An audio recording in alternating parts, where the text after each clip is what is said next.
Oh, dear father, I must say, you erred greatly in choosing to wed that woman. How can you be oblivious to the obvious fact that her sole interest lies in your wealth? Not only have you settled all her outstanding debts, which indeed amounted to a substantial sum, but this woman continues to exploit you tirelessly, akin to a cow being milked without end. Has she cast some sort of spell on you? Are you unable to see through her facade and comprehend that she views you merely as a bottomless source of financial support? Furthermore, based on her claims, you dismissed our loyal driver under the false pretense that he was making advances towards her. Yet I had the displeasure of witnessing her seated upon his lap, with her hand surreptitiously tucked inside his trousers. Regain your wits before she hastens your demise. Were you not my father, I wouldn't have set foot at this ceremony," exclaimed the dapper gentleman clad in a lavish three-piece suit to the silver-haired, yet robust elder. They were seated in a pavilion in the back garden, where his son had beckoned him, possibly for one final earnest discussion. "You're mistaken, Liam. Harper is nothing of the sort. I've never felt this kind of pure joy with anyone, except, of course, your mother. Why do you tarnish her reputable name?" he retorted, visibly upset. "Her reputable? Isn't she rather marked by scandal? I've checked her background through my contacts. She's been involved with more men than a fleet of ships has sailors." "Enough," the old man snapped. "I refuse to listen to this any longer. Leave now. I can't bear to look at your gloomy countenance on such a momentous day for me. I understand full well your motives for defaming a decent woman." "Fine, Dad, I'm going," his son conceded. "Reluctantly, I find myself compelled to undertake this task, for it seems there exists no alternative. I shall demonstrate to you the utter insignificance of your Harper, hardly worth more than a pinky finger. Just wait and see." Uttering these words, Liam arose and, consumed by excitement, departed from the courtyard where he had experienced the happiest days of his life, up until the arrival of his stepmother. Casting a glance in the direction of her unruly stepson, the groom let out a heavy sigh and proceeded towards his home, a dwelling he had once single-handedly erected. Transforming over time into a grand mansion, it had originally been nothing more than a humble hut. Meanwhile, in a lavish country restaurant, the wedding festivities were in full swing. The leggy bride sat at the table, still reveling in joyful laughter, despite her newly acquired status as a wife. However, the groom himself was nowhere to be found. 70-year-old Ethan had excused himself to use the lavatory, yet his return was unduly delayed by some unforeseen circumstance. Likely stricken with a bout of diarrhea or hemorrhoids, that ancient relic. "I fervently wish she would simply surrender already, you accursed statue. I've had my fill of his presence," thought the woman, simmering with anger. Yet she beamed with an impeccable, joyous grin at the moment. In her prowess, she could easily outshine others and could have gone pro. Despite reaching the age of 50 by the time of her wedding, Harper's breathtaking allure remained undiminished, enabling her to don a white bridal gown for the third time. So what if she's older? A bride is always reminiscent of a young girl who first slips a wedding ring on her elegant finger. Harper's stunning looks were thanks to her mother, a renowned model from the Soviet era, who had no trouble finding a suitable match to father a daughter even more radiant than herself, alongside a couple of sons. But Harper didn't tread the same path. Despite inheriting her mother's exquisite features, she felt that dedicating her life to mundane pursuits was beneath her. So with a serene heart, she set out to conquer global fashion runways, and by the ripe retirement age of 30, transitioned gracefully to a coaching role, establishing her own modeling school. With each smile, her confidence captivated, and her life's narrative illustrated a tapestry woven with ambition, beauty, and a relentless drive. Her journey from the catwalk to coaching echoed the legacy and prowess that had been passed down, celebrated through her teaching to the next generation of models. In her private world, the beauty's life was anything but rosy. Her first husband, Harper, had left her of his own accord. Their ambitious endeavors never aligned, and though the men in her life possessed that famed instrument of love, it too waned without the essential financial backing. Alas, she realized this too little, too late. By then, her modeling enterprise had fizzled out, saddling her with a mountain of debts.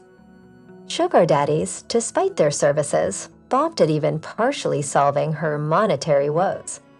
Her allure had faded slightly, and in the realm of business, aptitude and finesse are prerequisites. Harper found herself at wit's end, teetering on the brink of bankruptcy, contemplating even more dire outcomes. Mom. Her daughter's piercing scream echoed in her mind, a relentless ringing assaulting her ears. Mom. Harper's head thrashed against the pillow, side to side, in a futile search for solace. Just as despair seemed certain, a fortuitous twist akin to divine intervention seized her. One late evening, returning on foot from the beauty parlor, her car long repossessed by stern creditors, Harper trudged despairingly. She nearly reached the old, worn Khrushchevka where she rented a modest apartment. The belief that eviction loomed due to unpaid rent gnawed at her constantly. Indeed, life had dealt Harper a harsh hand, each day blurring into the next, each step heavier than the last. Total despair was fast becoming her constant companion. Little did she know that walk home marked the precipice of an unforeseen turn in fate. Alas, my previous decision to part ways with my dear mother and brothers feels futile now. If only I had their warm abode to seek solace in, to shield myself from the bitterness of the cold. Instead, I find myself treading through these massive winter puddles, adorned with ill-suited shoes. Approaching the entrance, Harper's mind wandered, filled with longing. Suddenly, a lisping voice pierced her thoughts. Hey there, beauty. Where's the rush? Care to accompany a rugged macho like myself? She turned around to find a well-fed man, his appearance marred by dirt and wetness from countless falls, his jacket revealing a sweater adorned with a majestic deer. Don Juan's protruding belly strained against his tights with sagging knees. The sight startled the poor woman, her heart racing with terror. This neighborhood was secluded, notorious for its harrowing incidents. In a panic, Harper cried out, her voice piercing the stillness of the night, awakening the slumbering residents of nearby homes. Yet none came to her aid as the scoundrel approached, snatching hold of her most precious feminine asset. Alas, no assistance was to be found, for every home was a sanctuary unto its own. Helpless, she resigned herself to a fate unknown, unable to resist as her strength faltered in the face of his overpowering force. All of a sudden, the bully released his grasp and stepped back a couple of strides. He clumsily stumbled, ultimately fleeing while repeatedly tumbling in the muck. Harper glanced backward, spotting a silent elderly gentleman. The fact that the burly man was afraid of this old man struck her as peculiar. However, everything soon fell into place. Ethan disclosed that he grew up in these parts and frequently visits this house because his extremely aged mother still resides there. Despite his consistent offers to have her move into his lavish estate, she adamantly refuses to abandon her modest apartment. Ethan has known Vascu for a long time. He's a cowardly drunkard who has been on the receiving end of Ethan's blows more than once. Hence, he recognized the now retreating hooligan. Harper's encounter with Ethan felt like a miracle, especially considering the car she witnessed him arrive in. She expertly feigned fainting from the overwhelming emotions, collapsing into the arms of this man. and so their relationship commenced. Harper captivated her grandfather to the extent that, within 6 months, he escorted her down the aisle, orchestrating an extravagant wedding. Little did he know, she was merely a walking purse to him.